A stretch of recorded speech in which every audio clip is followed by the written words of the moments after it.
జిల్లా తెలంగాణ రాష్ట్ర జాగృతి వ్యవస్థాపక అధ్యక్షురాలు శ్రీమతి కల్వకుంట్ల కవితక్క ఆదేశాల మేరకు ఈరోజు కామారెడ్డి జిల్లాకు ఇచ్చేసిన తెలంగాణ జాగృతి రాష్ట్ర కమిటీ తరఫున సలచారణ గారికి స్వాగతం తెలియజేస్తున్నాం. తెలంగాణ జాగృతి జిల్లా శాఖ పక్షాన అదేవిధంగా ఏదైతే బీసీ బిల్లు రిజర్వేషన్ సాధన కోసం తెలంగాణ జాగృతి కల్వకుంట్ల కవితక్క పోరాటం చేస్తుందో ఆ బీసీ బిల్లు సాధనకై ఆగస్టు 4, 5, 6, 7 తేదీన ఇందిరా పార్క్ దగ్గర నిరాహార దీక్ష చేపడుతుంది. కావున దయచేసి అందరూ సహకరించాలి. అక్క అందరి కోసం BC, OBC, minority, SC, ST అందరి కోసం కొట్లాడుతుంది కాబట్టి భారీ ఎత్తున దాదాపు 3 రోజులు 72 గంటల నిరాహార దీక్ష సాధిస్తుంది. కాబట్టి ఎట్లయినా బీసీ రిజర్వేషన్ బిల్లు 42% వచ్చేదాకా కవితక్క పోరాటం ఆగది. అదేవిధంగా మా తెలంగాణ జాగృతి సైన్యం కూడా ఊరుకునే ప్రసక్తి లేదు. ఎక్కడికక్కడ సంధింపజేస్తాం. గవర్నమెంట్ కూడా అవసరమైతే గద్దె దీపదేనికైనా సిద్ధంగా ఉంటామని చెప్పేసి అక్క ఏ విధంగా సూచయిస్తే తప్పకుండా అక్క మేరకు మేము జాగృతి కార్యకర్తలను పనిచేయడానికి సిద్ధంగా ఉన్నాం కామారెడ్డి జిల్లా శాఖ పక్షాన. అదేవిధంగా ఇప్పుడు ఈరోజు అక్కగారు ప్రచార చైతన్య రథాలు ప్రారంభించి 33 జిల్లాలో ఈ విధంగా కాన్ఫరెన్స్ పెట్టేసి మీటింగ్ అరేంజ్ చేసేసి ప్రతి ఒక్క జిల్లాకు ఇప్పుడు అన్నవాళ్ళు నిజామాబాద్కి వెళ్తున్నారు.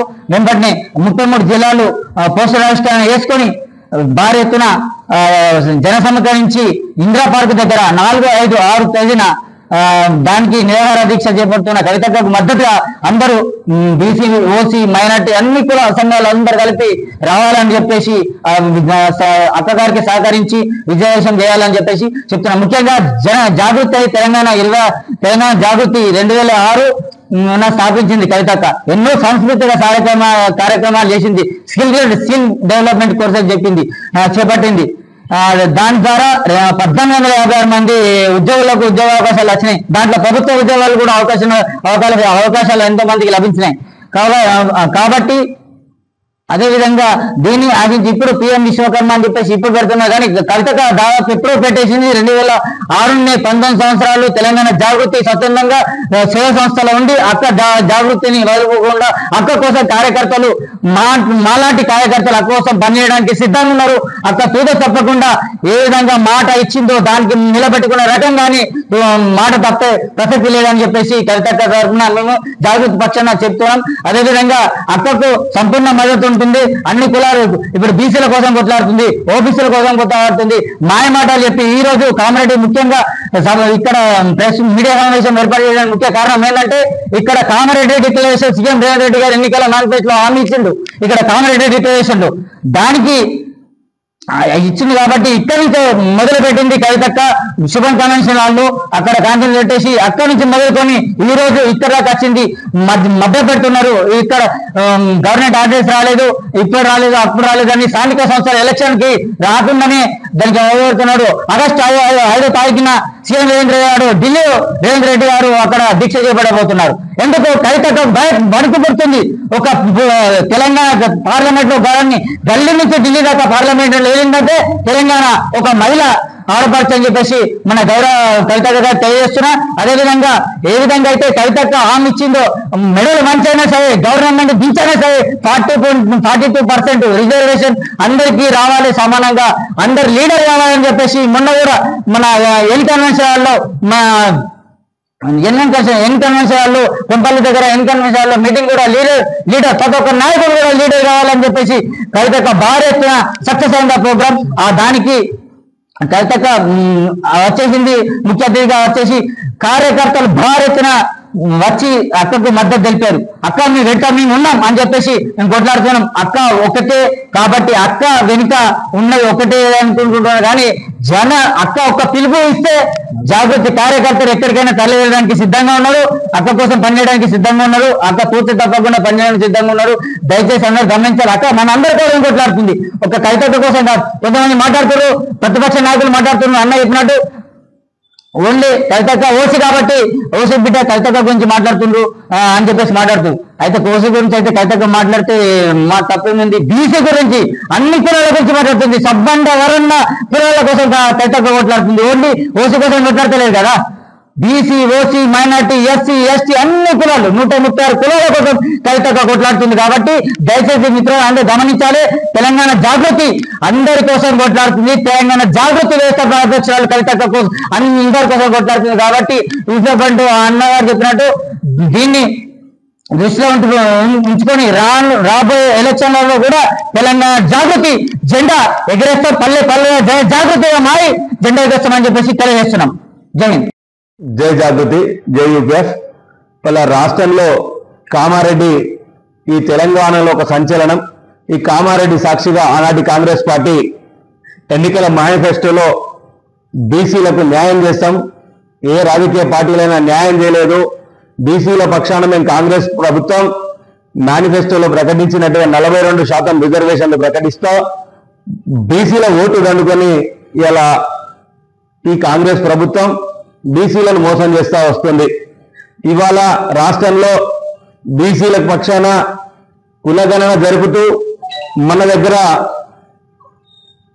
ఎక్కడ కూడా గ్రామాన కూడా కులగణన జరిపినటువంటి దాంట్లో మన దగ్గర కూడా ఎక్కడ కూడా గ్రామం యొక్క, మండలం యొక్క, తాలూకా యొక్క, జిల్లా స్థాయిలో కూడా వివరాలు ఎక్కడ తెలియజేయలేదు. ఈ వివరాలు తెలియకపోగా మొన్న డెడికేషన్ కమిషన్ ద్వారా తాత్సార్యం చేసి బీసీలు కొట్లాడితే తప్ప ఎక్కడ కూడా న్యాయం జరగలేదు. డెడికేషన్ కమిషన్ తాత్సార్యం జరిగి గణనలో కూడా మిస్టేక్ జరిగినా కూడా తాత్సార్యం జరిగినాక కూడా కమిషన్ వేసిన తర్వాత కోర్టు మొట్టికాయలు పెడితే తప్ప కమిషన్ వేయలేదు. ఆ కమిషన్ కూడా తాత్సార్యం చేస్తే మళ్ళా ప్రభుత్వం దానికి కాస్త గడువిచ్చి కొనసాగించింది. ఆ తదనంతరం జరిగినటువంటి పరిణామాల లోపల మేము ఆర్డినెన్స్ చేస్తున్నాం, ఆర్డినెన్స్ తెచ్చి మేము బీసీలకు న్యాయం చేస్తామని చెప్పేసి ఆర్డినెన్స్ తెచ్చి వెంటనే కేవీటీసీ ప్రభుత్వానికి తెలియజేస్తారనుకున్నాం. ఆర్డినెన్స్ తెస్తే గవర్నర్ ద్వారా పెడితే సంతోషపడ్డాం. అది కూడా కాలయాపన చేస్తూ 1-2 రోజుల్లో, వారం రోజుల్లో అయిపోయే దాన్ని తాత్సారం చేసి ఈనాడు పెద్ద ఎత్తున ఢిల్లీకి పంపారు.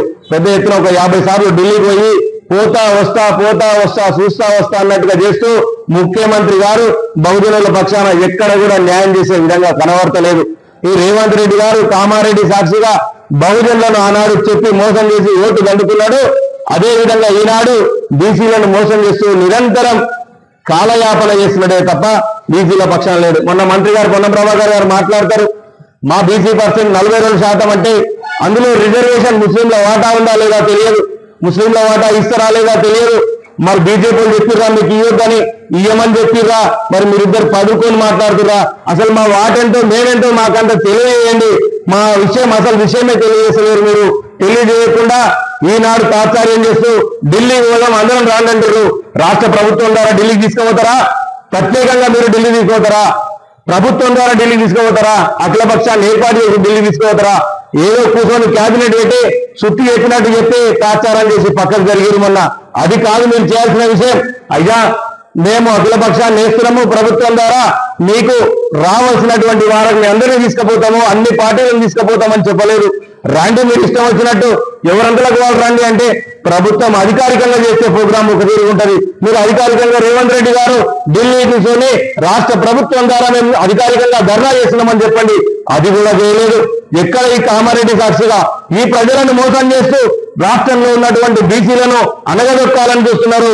మేము అనగదొక్కం వాళ్ళం కాదు, అనగదొక్కబడే వాళ్ళం కాదు. బాల్ ఎట్లా కింద కొడితే డబల్ ఎగురుతారు, అంతకు ట్రిపుల్ ఎగురుతాం మేము. అయ్యా ఈనాడు కామారెడ్డినే ఎందుకు మాట్లాడుతున్నాం అంటే మా కడుపు బాధ, కడుపు మంట. కామారెడ్డి ప్రజలు హక్కులు తెచ్చుకున్న వాళ్ళను మా బీసీల ఓట్లు మీకేసి గెలిపించినాం. ఇవాళ రాష్ట్ర ప్రభుత్వాన్ని చేతులు పెట్టినాం. మీ ఇవాళ బీసీలో మోసపోయినాం. ఎంతగానో మోసపోవాలి. రేపు సర్పంచ్ ఎన్నికలకు, ఎంపీటీసీ, జెడ్పీటీ ఎన్నికలకు మీరు మా 42%లో మా బీసీలకు ముస్లిం కాకుండా మా 42% మాకు ఉందా లేదా తెలియజేయాలి. తెలియజేసి వెంటనే మీరు ఎలక్షన్ పెట్టాలి. లేకుండా మా ఎలక్షన్లకు మీరు పోగలిగితే మేము ఎక్కడికక్కడ మిమ్మల్ని గౌరవం చేస్తాం, ఎక్కడికక్కడ అడ్డుకుంటాం. ఈనాడు ఇదే విధంగా తమిళనాడు రాష్ట్రంలో కూడా 9 సంవత్సరాలు సర్పంచులకు దాళ్లకు ఎన్నికలు జరగకుంటే వాళ్ళు ప్రత్యేకంగా నాడున్నటువంటి ముఖ్యమంత్రి గారు సుప్రీంకోర్టులో కేసేసి అక్కడ ఉన్నటువంటి ఇక్కడి నుంచి పోయినటువంటి బిల్లును వాళ్ళు రిటర్న్ తీసుకొచ్చి ఎలక్షన్ జరిపించారు. మీరు మీద ఆ విధంగా చేస్తారా లేక తాత్సారం చేస్తారా? ఎన్ని రోజులు ఇట్లా కాలయాపన చేస్తారు? కోర్టు ఏమో అతి తొందరగా ఎలక్షన్ చేయమంటది. మీరేమో కోర్టుకు ఇచ్చిన సమయం సరిపోదు అంటున్నారు. ఆ సమయాన్ని కాలయాపన చేస్తూ గడిపేస్తున్నారు. ఇది ఎంతవరకు న్యాయం? మా పక్షాన మీరు ఉన్నారా లేదా? అసలు ఈ డమ్మీ మాటలు చెప్తున్నారా? అసలు బీజేపీ మీద మీరు నెట్టుకోవడం, మీరిద్దరు కలిసి బీఆర్ఎస్ పార్టీని మోసం చేయడం ఇది కరెక్ట్ కాదు. బహుజనుల పక్షాన నిలబడినటువంటి జాగృతి కవితమ్మ గారు ఈనాడు ఇందిరా పార్క్ లో 4, 5, 6, 7 తారీఖు నాడు 72 గంటల నిరాదీక్ష చేస్తున్నది. ఆ నిరాహార దీక్షకు బహుజనుల పక్షాన అందరూ కూడా పెద్ద ఎత్తున తరలి వచ్చి మద్దతు తెలపాలని నేను యూపీఎఫ్ కన్వీనర్, రాష్ట్ర కన్వీనర్, కో కన్వీనర్ అందరం కలిసి ఈ కమిటీకి మద్దతు తెలుపుతున్నాము. నేను కో కన్వీనర్, నా పేరు నెల్లూరు సల్వాచారి, రాష్ట్ర తెలంగాణ ఉద్యమకారుల్ని, కార్మిక సంక్షేమ సంఘం అధ్యక్షుడిని. నేను ఈనాడు కామారెడ్డికి వచ్చి బహుజనుల పక్షాన నిలబడి మా కవితమ్మకు అందరూ గ్రామ మండల అన్ని తాలూకా జిల్లా స్థాయి నుంచి కూడా పెద్ద ఎత్తున వచ్చి మద్దతు తెలియజేయాలని నా జాగృతి మిత్రుల ద్వారా, యూపీఎఫ్ మిత్రుల ద్వారా, బహుజన సంఘాల మిత్రుల ద్వారా అందరినీ కూడా మద్దతు వేడుకుంటూ ఈనాడు ఈ కార్యక్రమం నిర్వహించబడుతున్నది. జై తెలంగాణ, జై పులే, జై బీసీ, జై భీమ్. Thank you. ఎట్లా ప్రతిపక్షాలు ఎప్పుడైనా ఆరోపిస్తాయన్నా? ప్రతిపక్షాల ఆరోపణనే. ఆనాడు బీసీలకు ప్రథమ పీట వేసింది బీఆర్ఎస్ పార్టీ. ప్రథమంగా ఆనాడు స్పీకర్ స్థానం ఇచ్చింది, రెండోది డిప్యూటీ స్పీకర్ ఇచ్చింది. ఇయ్యలేదు అనడానికి వీలు లేదు, అధికారికంగా ఆనాడు చేయడానికి వీలు లేకున్నదేమో, కానీ ప్రభుత్వం అన్ని విధాలుగా బీసీలకు న్యాయం చేసింది. కార్పొరేషన్లలో కావచ్చు, సర్పంచుల్లో కావచ్చు, బీసీలకు ఏనాడు మాత్రం బీఆర్ఎస్ పార్టీ, ఆనాడు టీఆర్ఎస్ పార్టీ అన్యాయం చేసిందని వీలేదు. 32%, 33%, 100% ఆ రోజు వచ్చింది. ఈనాడు ఏం చేసిందంటే 42% అంటున్నాము. అందులో మన పరిస్థితి ఏందని మనం అడుగుతున్నాం. అందులో 42% లో ముస్లింలు కలుపుతున్నారా, కలుపుతలేరా? నిజమేంది చెప్పాలి. గ్రామాన మా వాటి ఎంత, మేమెంత మాకంత, మా రిజల్ట్ ఏంటో మాకు చూపిస్తే మాకు తెలుస్తుంది. ఇది చెప్పకుండా ఎంతసేపు కూడా దీన్ని కేంద్రం పైన నెట్టడం ద్వారా టైం పాస్ అవుతుంది. ఇక్కడ మాకు అసలు మా పరిస్థితి ఏంది? కోర్టు పక్కన ఎలక్షన్ నిర్వహించుకోవడానికి టైం ఇచ్చింది, ఆ టైంలో కూడా ఎలక్షన్ చెప్పమంటుంది. మీరు దానికి ఏం రిజల్ట్ చెప్తారు? మేము కాంగ్రెస్ పార్టీని అడుగుతున్నాం. అది ఎందుకంటే కాంగ్రెస్ పార్టీ కామారెడ్డి వేదిక సాక్షిగా తెలంగాణలో ఉద్యమకారులను, బీసీల ఓట్లను దండుకొని గెలిచింది కాబట్టి మేము కాంగ్రెస్ పార్టీని అడుగుతున్నాం. కాంగ్రెస్ పార్టీ ఏం చేస్తుంది? దీన్ని తీసుకుపోయి బిల్లు తేవాలి, కేంద్ర ప్రభుత్వం కేంద్ర ప్రభుత్వం ఏమంటుంది? మేము ముస్లిం ఓట్లు ఉంటే తప్ప మేము 10% ఉంటే మేము సహకరించామని ఖచ్చితంగా వాళ్ళు చెప్తున్నారు. కాబట్టి ఈ నిర్ణయాన్ని కేంద్ర ప్రభుత్వానికి ఎట్లా చెప్పుకుంటారు? రాష్ట్ర ప్రభుత్వం పోయి ఆడికి ఎట్లా చెప్పుకుంటారు? మాకేం చేస్తారు? మాకు చేసేది మాకు పక్కా కావాలి. ఎందుకంటే మీరు టైం పాస్ చేస్తారు. ఇప్పుడు 50 సార్లు ముఖ్యమంత్రి గారు ఢిల్లీకి వెళ్ళారు, పోయేటప్పుడు మా సొమ్ము, ప్రజల సొమ్ము అనవసరంగా ఖర్చు పెడుతున్నారు తప్ప మాకు తెచ్చేది ఏం లేదు. ఇక్కడ బీజేపీ నుంచి 8 మంది ఎంపీలు ఉన్నారు, కాంగ్రెస్ నుంచి 8 మంది ఎంపీలు ఉన్నారు. వాళ్ళు ఏం చేస్తారు బీసీల పక్షాన? 5 మంది ఆల్రెడీ బీజేపీ ఎంపీలు ఉన్నారు, కాంగ్రెస్ ఎంపీలు. బీజేపీ నుంచి బీసీలు ఉన్నారు కూడా. ఆర్కృష్ణ గారు కూడా సైలెంట్ అయ్యే పరిస్థితి వచ్చింది. కావాలని చెప్పబోతుందని గట్టిగా మాట్లాడలేని పరిస్థితి. అంటే ఒక పార్టీకి మీరు ఉన్నంతసేపు పెద్దన్న, ఇవాళ బీసీల పక్షాన పెద్దన్న ఉన్నటువంటి ఆర్కృష్ణ గారు కూడా గట్టిగా మాట్లాడలేని పరిస్థితి. ఎందుకంటే ఒక రాజకీయ పార్టీలో ఉన్నాడు. ఇవాళ మేము స్వచ్ఛంద సేవా సంస్థగా కొన్ని నిర్ణయాలు తీసుకున్నాం. ఇవాళ జాగృతి పక్షాన, జాగృతి ప్రత్యేకంగా కొట్లాడుతుంది. ప్రత్యేకమైనటువంటి బీసీల పక్షాన ఆమె బోన పెట్టుకున్నది, బీసీల కోసమే కొట్లాడుతున్నది. నేను బీసీల పక్షాన నిలబడానది. ఆమె సొంతంగా పార్టీలో ఎన్ని సమస్యలు వచ్చినా నేను బీసీల పక్షాన నిలబెడతాను ముందుకు వచ్చింది ఆమె. ఆనాడు మనం మండలిలో చూసినాం, బీఆర్ఎస్ పార్టీ వాకౌట్ చేసి బయటకు అవుతుంటే కూడా కవితమ్మ గారు ఆ రోజు మండలిలో సహకరించి బీసీల పక్షాన నిలబడదు. అందుకే బీసీలమంతా కవితమ్మ పక్షాన ఉంటూ కవితమ్మ కోసము మేము ఎంతవరకైనా సిద్ధంగా ఉంటాం. కవితమ్మ వెనుక నడవడానికి బీసీలమంతా, బహుజన పక్షాలమంతా కూడా ఆమె కోసం మేము ప్రయత్నం చేస్తున్నాం. మా బీసీ హక్కులు మేము కాపాడుకోవడానికి సిద్ధంగా ఉన్నాం. ఈ మా కామారెడ్డి బిడ్డలు మా ఏ పార్టీలో పనిచేసినా సరే మా బీసీలందరూ కూడా కలిసి రావాలి. రేపు రానున్న రోజుల్లో ఇందిరా పార్క్ లో నిర్వహించినటువంటి వేడుకకు మీరందరూ వచ్చి మాకు మద్దతు తెలపాలని మీ మీడియా మిత్రులను కూడా ప్రత్యేకంగా వేడుకుంటున్నాం. ఎందుకంటే మీ సమాజాన్ని మీరే మేల్కొల్పేది.